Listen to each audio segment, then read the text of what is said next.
બધું મળે, પણ મા બાપનો પ્રેમ ન મળે સાહેબ.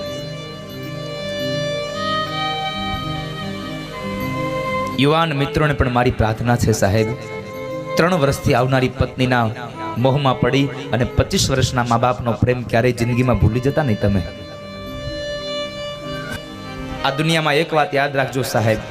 આ દુનિયાનો તમામ વ્યક્તિ તમને છોડી શકે, તમને તમારાથી મોઢું ફેરવી શકે, પણ એકમાત્ર જન્મ દેનારી માં એવું પાત્ર છે ને કે દીકરો ગમે તેટલો કપાતર થાય છતાં પણ માં એનાથી મોઢું ન ફેરવી શકે સાહેબ, કારણ એ જનેતા છે.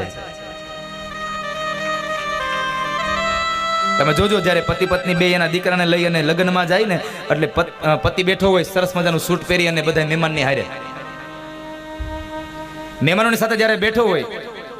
દીકરો રમતો હોય, માં એ પણ મહેમાનમાં બેઠી હોય, સરસ મજાની સાડી પહેરી હોય મોંઘી,